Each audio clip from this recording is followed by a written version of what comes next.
The entire drive home, I sat on the back seat of the 1971 Volkswagen bus, paying no attention to the cool strains of the Grateful Dead playing out of the 8-track while my mom assembled something complicated on the back of a Frisbee. My mind was focused on the coming prison escape and the ensuing battle, where I just knew the Empire would enlist the help of G.I. Joe, and even He-Man, even though he was the wrong scale, because the Empire fights dirty like that. It was a good thing that Luke and his friends had this new land speeder to get them out of danger. Sadly, once I was home and on the kitchen floor, the reality of the trade did not meet the grand build-up it had been given by my young imagination. A single push did not send my heroes to quick safety on the other side of the kitchen floor. Instead, it sent them forward about 6 inches and to the left, where it came to an anticlimactic rest against the front of the dishwasher.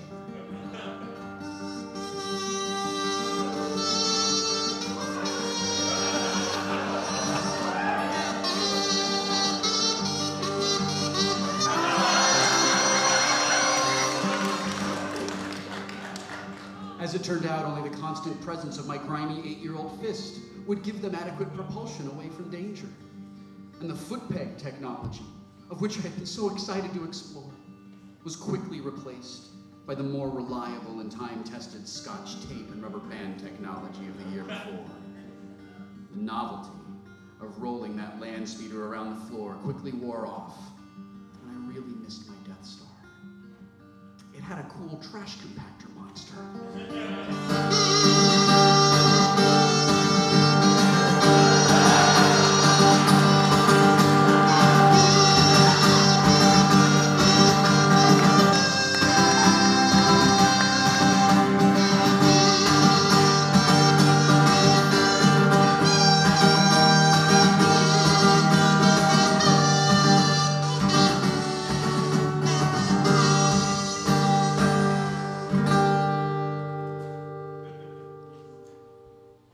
Fortunately, all was not lost, because I had $5. $5 to spend any way I wanted. And I, 8-year-old Wil Wheaton, was rich, man. I was filthy rich. I was like Mr. Drummond. I was like Ricky from Silver Spoons. Just a few dollars away from having a choo-choo train and video games in my living room. The fabulous wealth made me a god among the kids on my block.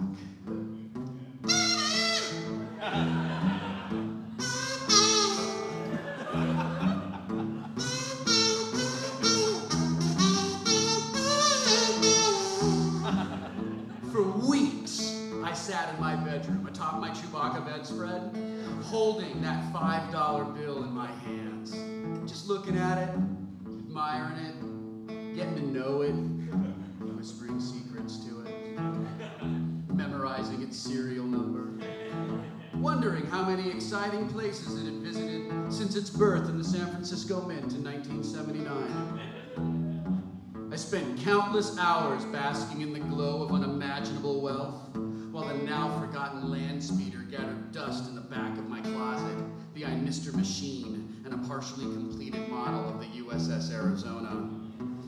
I thought of ways to spread my newfound wealth among the other kids in our group. How about a pack of wacky pack stickers for you, Scott Anderson? Perhaps some toffee fay for Joey Carnes. Maybe even an invitation to Kent Purser, the king of the cool kids, to play doubles on Galaxian. My treat, Kent, no need to thank me, I'm rich.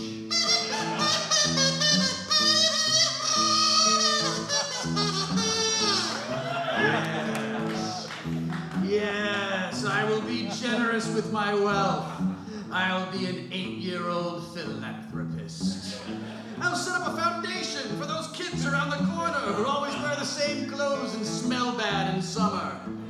Maybe I'll stand outside the doors of Sunland Discount Variety offering low-interest loans to children who wish to play Gyrus or Star Castle.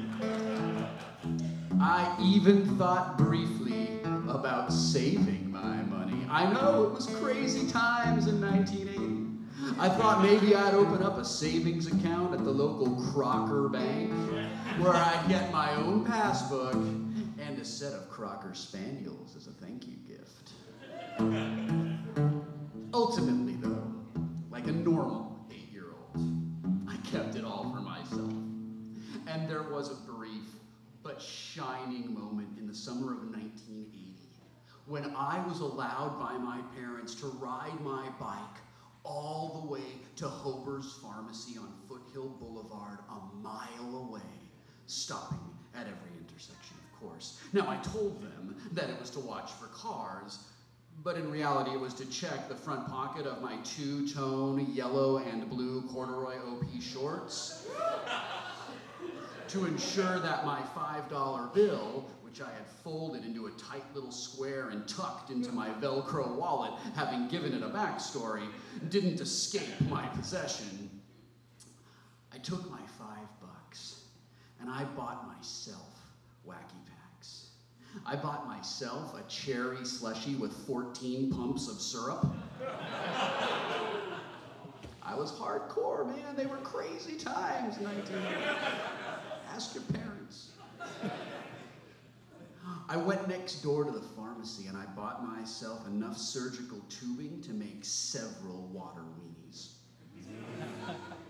I even had enough left over after playing Bagman, Donkey Kong, and Asteroids Deluxe to take a chance on the intimidating wall of buttons known as Stargate, because somebody at Williams decided that Defender wasn't hard enough. It was one of the grandest days of my young life. Indeed, perhaps one of the grandest days of my entire life. And it helped soften the blow when my friend Stephen proclaimed that my land speeder was not rad, but in fact, it sucked. It's okay, the blow was softened.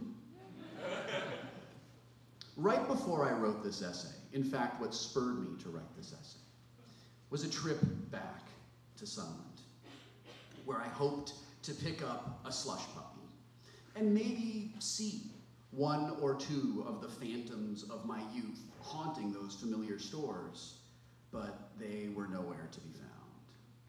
I ended up getting a mellow yellow flavored Slurpee from 7-Eleven, and I went back home, where I spent some time looking for my land speeder in my garage.